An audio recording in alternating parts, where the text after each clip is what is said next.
الحمد للہ رب العالمین والصلاة والسلام علی سید المرسلین نبینا محمد وعلی آلہ واصحابہ اجمعین۔ آج ہم یہ دیکھیں گے کہ کچھ لوگ صرف نبی کریم صلی اللہ علیہ وسلم کی قبر کی زیارت کے لیے سفر کا ارادہ کرتے ہیں، تو کیا یہ ارادہ کرنا درست ہے یا نہیں؟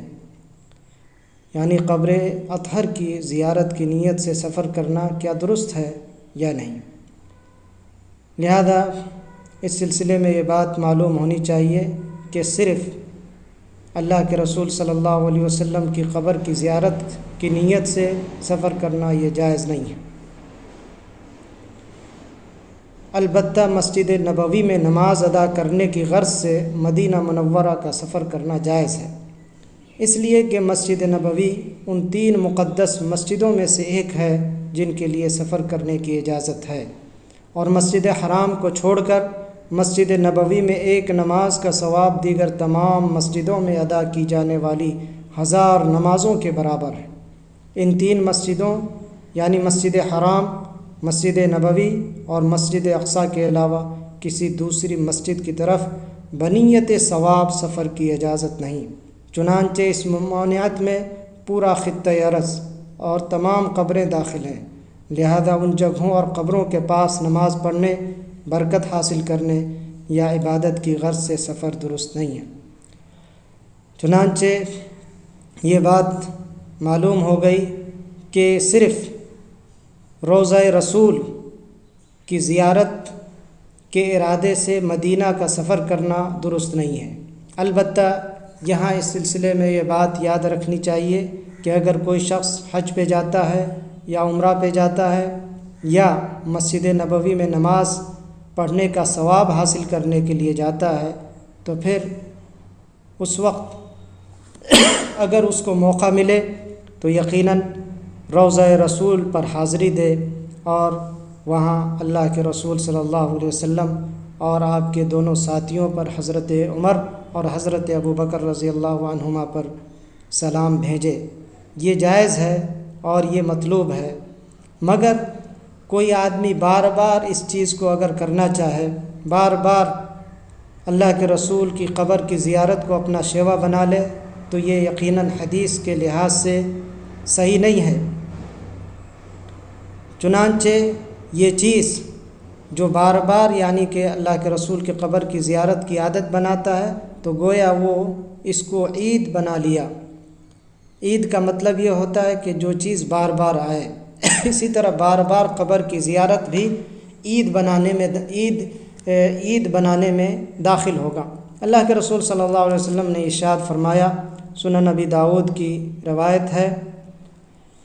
علامہ ناصر الدین البانی رحمہ اللہ نے اس حدیث کو صحیح قرار دیا ہے، لا تتخذوا قبری عیدا وصلوا علی حیث کنتم فإن صلاتکم تبلغنی حیث کنتم۔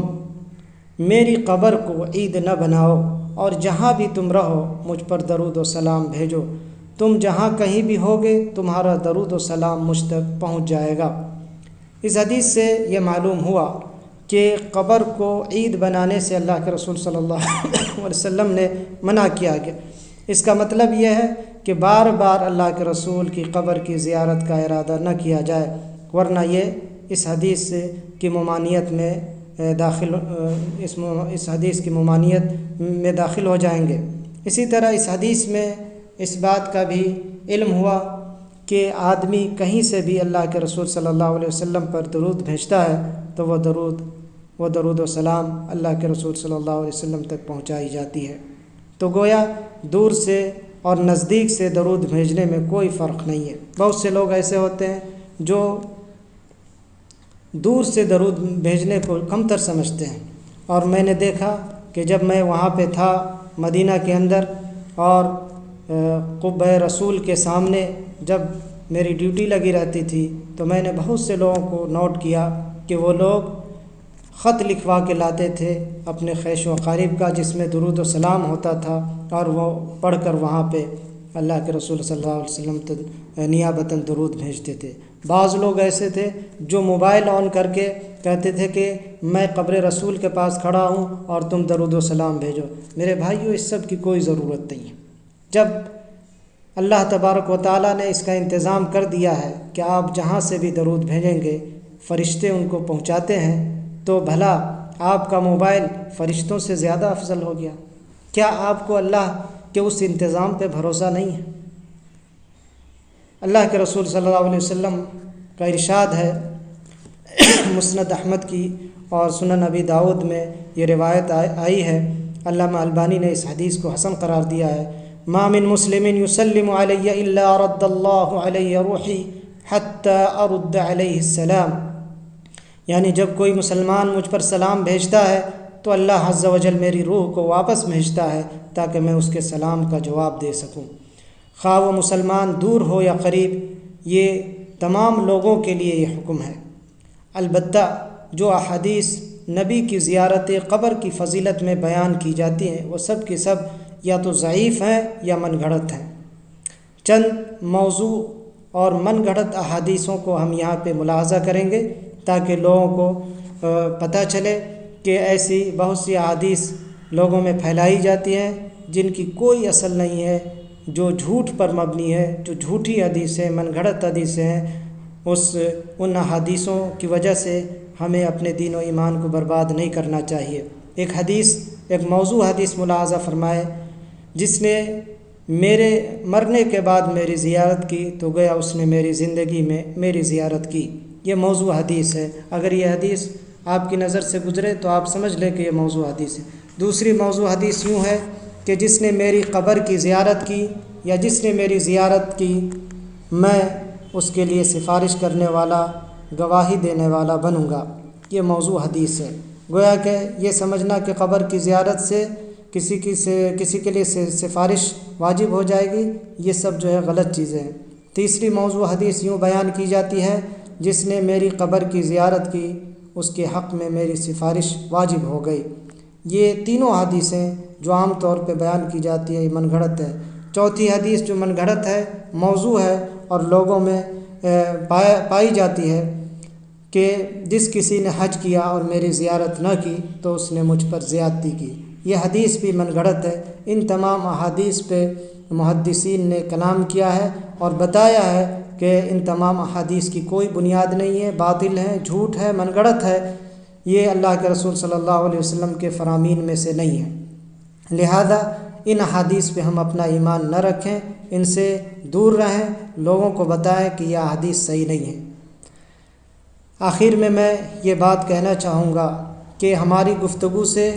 یہ نہ سمجھا جائے کہ حضور صلی اللہ علیہ وسلم کی قبر کی زیارت کی خاطر سفر سے روکنے کا مطلب آپ کی قدر و منزلت کو کم کرنا مقصود ہے۔ یقیناً ہم سب کو اللہ کے رسول صلی اللہ علیہ وسلم سے محبت ہے، بلکہ کوئی بھی مسلمان ایسا نہیں ہوگا جس کے اندر اللہ کے رسول صلی اللہ علیہ وسلم سے محبت نہ ہو، مگر محبت کا تقاضا یہ نہیں ہے کہ ہم غیر شرعی